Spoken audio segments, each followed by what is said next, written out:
अल्हम्दुलिल्लाह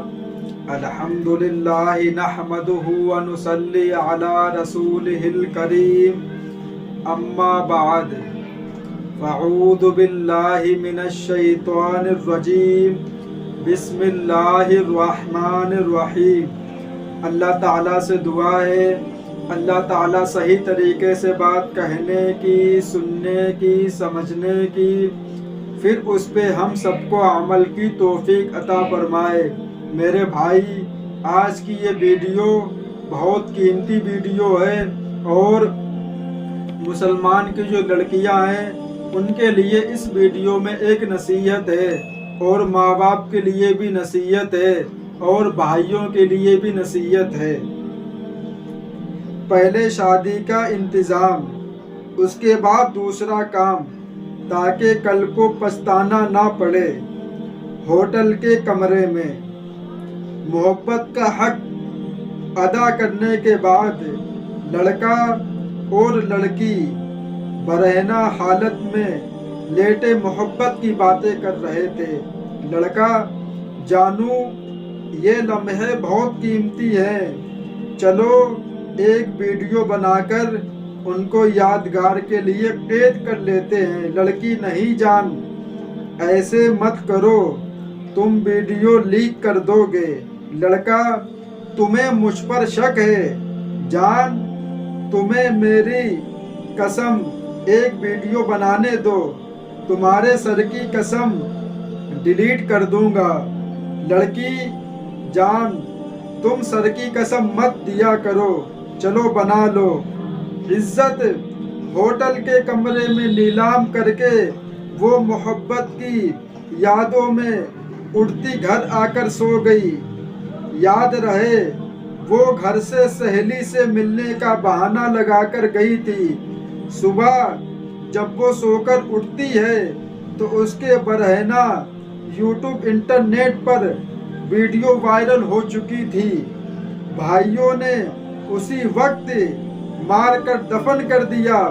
लोगों को बताया, उसे सर दर्द हुआ और वो मर गई। ऐसी लड़कियों को बगैर जनाजे के रातों रात लावारिसों की तरह दफना दिया जाता है। ये कोई कहानी नहीं है, ये एक सच है जो ना जाने कितनी लड़कियों के साथ हो चुका है। ए बिनते हवा, गाड़ियों में घूमना, महंगे तोहफे लेना, आईफोन लेना, होटलों में महबूब के साथ खाना खाना, तुम्हें ये दुनिया बहुत अच्छी लगती होगी, मगर याद रहे ये एक भयानक दुनिया है। इसका अंजाम जिल्लत, उसके बाद कत्ल और बगैर जनाजे के तदफीन है। बिनते हवा, आपके बाबा ने जमाने की खाक छान कर आपको जवान किया है, आपको तालीम दिलवाकर इस काबिल बनाया। उसके बाप की इज्जत का कचरा मोहब्बत के आड़ में मत करो। इस दुनिया में सब मिल जाता है पर गई हुई इज्जत दोबारा नहीं मिलती। अभी वक्त है, समझ जाओ, उससे पहले कि लावारिस मौत तुम्हारा मुकद्दर बने। लिहाजा अपने बच्चों की शादी वक्त पर करा दें, अगर नहीं तो बुरे दिन देखने के लिए अपनी आंखों को तैयार कर लें। मैं एक नौजवान हूँ, उस बात को अच्छी तरह जानता हूँ। मैं कसम उठाकर कह सकता हूँ, बच्चों की शादी में ताखीर करने की वजह से ये सब मसला सामने आता है। लड़का लड़की बालिग हो तो फौरन उनकी शादी का इंतज़ाम करो। पहले शादी का इंतज़ाम, उसके बाद दूसरा काम, ताकि कल को पछताना ना पड़े।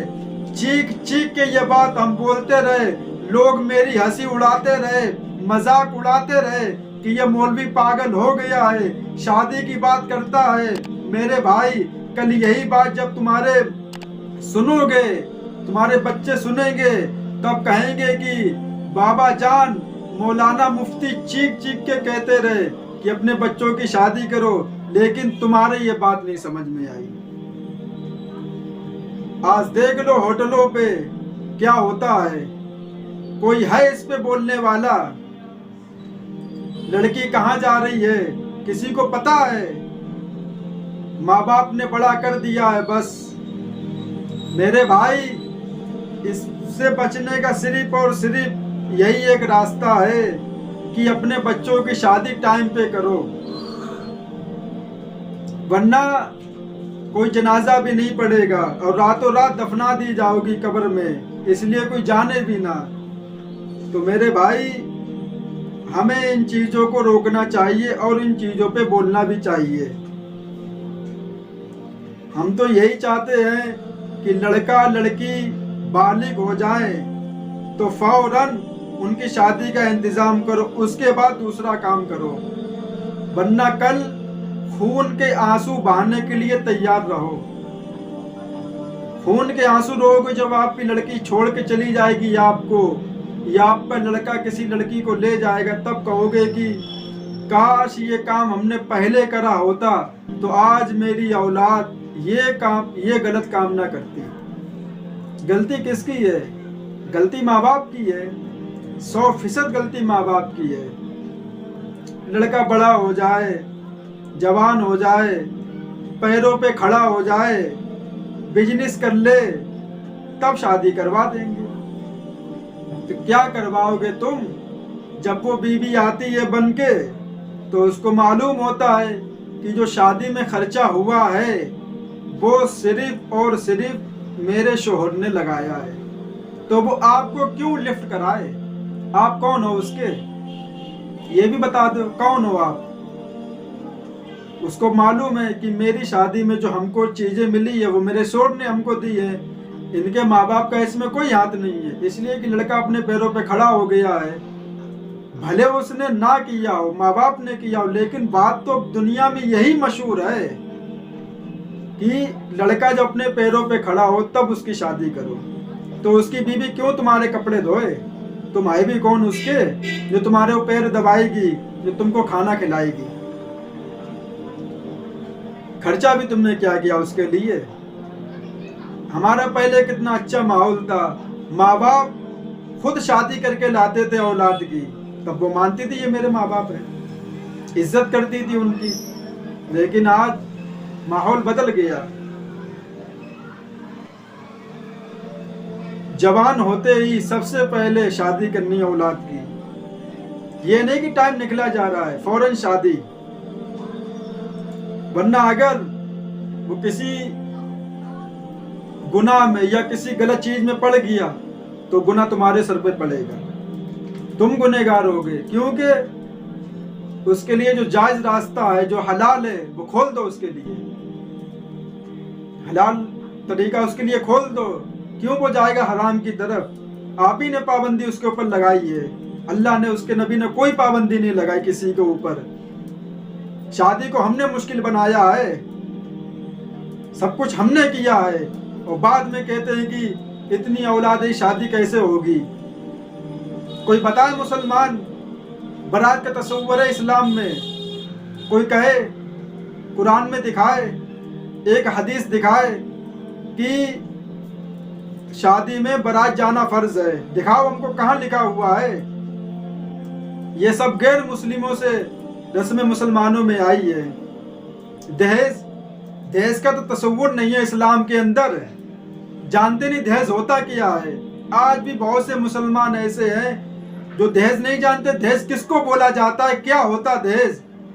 जानवर का नाम है, या किसी इंसान का नाम है, या किसी गांव का नाम है, या किसी ट्रेन का नाम है? कोई नहीं जानता दहेज क्या होता है। बहुत से मुसलमान दुनिया में हैं अभी जो ये काम नहीं करते हैं, और देखो उनकी जिंदगी कितने आराम से कट रही है। और यहाँ अगर किसी की एक लड़की भी है तो सोचता है कि 8 लाख 10 लाख कहाँ से पैसा लाएंगे। दहेज का तो तस्वुर नहीं इस्लाम के अंदर, ना कुरान में ना हदीस में है। बस 2-3 लोग जाओ, निकाह करो लड़की घर पे, ना शादी का कुछ रस्म है। बहुत सी रस्म गैर मुस्लिमों ने हमसे ली है, और बहुत सी रस्म गैर मुस्लिमों से हमने भी ली है। उनके में बरात होती है, दहेज होता है, हमारे इस्लाम में तो नहीं है। लेकिन अब हम लोग भी इन चीज़ों में पड़े हुए हैं। तो जब बच्चे बच्चियां गलत काम कर रही है, कोई इंटरनेट पे गलत काम कर रहा है, दुनिया कोई सीधी नहीं है, दुनिया बहुत भयानक चीज़ है। लोग समझते हैं कि मेरी बेटी घर से जाती है तो बहुत कुछ भी नहीं करती होगी। ये सिर्फ आपके वहम है जो आपके दिमाग में है। पूछो तो उससे, कभी आपने पूछा, कभी आपने उसका मोबाइल चेक करा, वो जाती है कहाँ जाती है, कभी आपने उसका फोन देखा है? दिखाएगी भी नहीं आपको। क्यों? तुम भी जवान हो, वो भी बड़ी हो गई, बालिग हो गई है। क्या तुम्हारे अंदर शहवत जागती है? उसके अंदर कुछ नहीं है, उसके अंदर कुछ भी नहीं है। बस तुम ही जवान हो, तुमने उसको पैदा किया, वो किसी को पैदा करने की ताकत नहीं रखती है। अब भी आंखें खोल लो, वरना फिर कहोगे कि सही बात है कि जब इंसान के ऊपर आती है तब वो याद करता है कि सामने वाला क्या कह गया था। अल्लाह ताला इन बातों पे हम सबको अमल की तौफीक अता फरमाए। व आखिरु दावाना वलिल हम्दुलिल्लाहि रब्बिल आलमीन।